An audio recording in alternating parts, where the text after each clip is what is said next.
Here's the thing. If you're doing user research, the whole thing is a hypothesis. As one of our visiting partners this week talked to us about, you need to treat it as a scientific project. Whenever you want to test an idea, all you need to do first is what are some of the assumptions you have? Are you ready to prove some of them wrong based on those assumptions?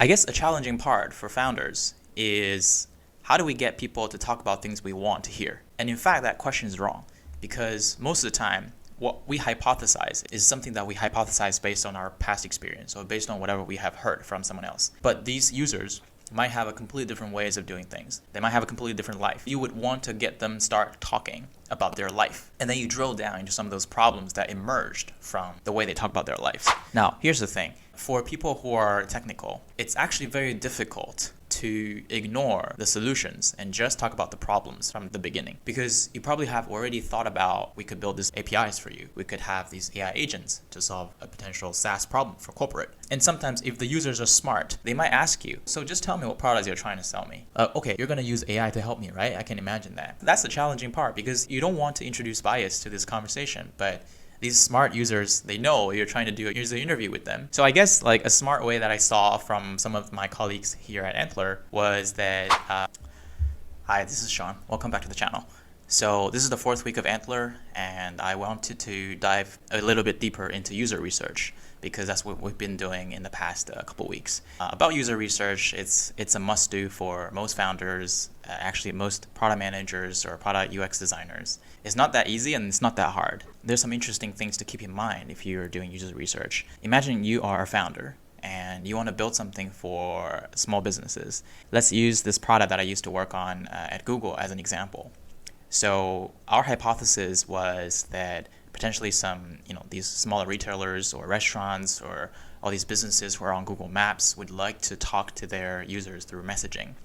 But right now, users can identify these merchants on the maps through search, and then they perhaps would press the button to call them. And we wanted to validate if users actually want to message the merchants and if that might increase the traffic for these businesses, because that eventually will lead to more sales. So everyone's happy. In order to do that, you need to find perhaps a wide range of businesses you want to talk to. Here's the thing. If you're doing user research, the whole thing is a hypothesis. As one of our visiting partners this week talked to us about, you need to treat it as a scientific project. Whenever you want to test an idea, all you need to do first is what are some of the assumptions you have? Are you ready to prove some of them wrong? And what are some of the ideal outcome you want to hear based on those assumptions? So here in this example, the assumption was that users would like to message their businesses for whatever reasons, right? And that could potentially lead to sales, or it could potentially lead to better reputation for the business. So I would say here are a few assumptions that you could make here. One, people do want to message, and people probably prefer messaging to calling.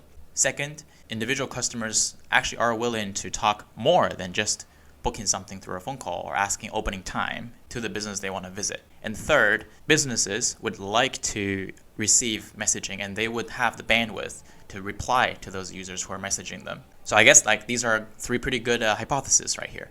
And in order to do that, what you got to do is perhaps depends on the scale of your team. Back at Google, we had a pretty large team for product managers and designers and user experience researchers. So we're able to perhaps recruit candidates from all over the world, especially back then it was North America, Europe, and APAC regions. There are these people who are just going to reach out to these businesses and talk to them and book calls with them. I guess a challenging part for founders is how do we get people to talk about things we want to hear? And in fact, that question is wrong because most of the time, what we hypothesize is something that we hypothesize based on our past experience or based on whatever we have heard from someone else. But these users might have a completely different ways of doing things. They might have a completely different life. So what happened is that you would want to get them start talking about their life. And then you drill down into some of those problems that emerged from the way they talk about their lives. So let's say perhaps when you start the conversation, depends on how your own style is. You don't have to follow the exact same way of asking questions. The most important thing is ask them how do they solve this problem today using whatever tools they have, which you're trying to target. Right? In this Google example, that would be how do these businesses communicate with their customers? How do customers communicate with businesses? Do they just use phone calls? Do they walk into their store? Do they leave each other's number on WhatsApp? Is there any other competitive tools out there that they're already using, like Instagram? Instagram and WhatsApp has channels for businesses to message their customers as well. You want to ask these businesses and be like, hey, how do you talk to your customers today? And after that, you could perhaps follow up and ask them things like, hey, what are some of the challenges when you're trying to contact your customers? And just get them start talking. And sometimes you might get surprised. Things pop up. So for instance, one of the use case I had before was that this individual customer who was saying that they would like to talk to the restaurant where they left their jacket at, and they probably feel a little bit shy. They don't want to talk to people, especially for some users who are not very confident in their English. If they're living in the US, they would rather have some other channel to message this business. So we get them start talking, and then they mentioned that, hey, in the past, there were use cases where they just WhatsApp whoever, let's say this restaurant or this barbershop that they're already familiar with, and we realized, oh, okay, so that makes sense. There are these pain points that people are trying to solve using some other ways. But then after you validate that, you need to take a step forward and be like, was that difficult? Do you always have phone numbers with these businesses? The answer is no. So where do you usually find these businesses? The answer is Google Map or Google Search. So boom, here's a potential way that we could help with, right? We could perhaps add a button on Maps or on the search results to allow you to message them directly. Of course, that's just an example from Google's case. And it's something that I worked on before. For user research, it's important to have these assumptions on your mind and just get people to start talking about their challenges without mentioning anything about your potential solutions. Now, here's the thing. For people who are technical, it's actually very difficult to ignore the solutions and just talk about the problems from the beginning, because you probably have already thought about, we could build this messaging APIs for you. We could have these AI agents to solve a potential SaaS problem for corporate. And sometimes if the users are smart, they might ask you, so just tell me what products you're trying to sell me, right? They might ask you, so what are you trying to do? Okay, you're going to use AI to help me, right? I can imagine that. That's the challenging part, because you don't want to introduce bias to this conversation, but these smart users, they know you're trying to do a user interview with them. So I guess like a smart way that I saw from some of my colleagues here at Antler was that they say that, hey, we wanted to ask you some questions first. We have some thought in our mind, but we won't tell you first. We want to just have a casual conversation, have a chat first to understand a bit more about the problems. And then at the end, we will share what we were trying to do. Do you mind if we ask you some questions first? So actually, that's a good way to interact with users who are a little bit more, product savvy. They understand what's going on with these software iterations, software interviews. But for majority of the users, people want to talk about themselves. People want to talk about the problems they're facing.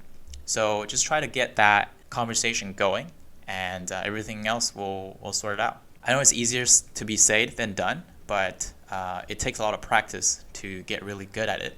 I myself still make mistakes sometimes. My co-founder would tell me, hey, Sean, that's leading question. And I realized, oh shit, I didn't realize that was a leading question. But it's normal, because if you're an engineer, if you're a product person, it's normal if you think about the solution and have some kind of ways of solving the problem in your mind already. But the best way to do is practice. Always be mindful that you're not supposed to say what solutions you have.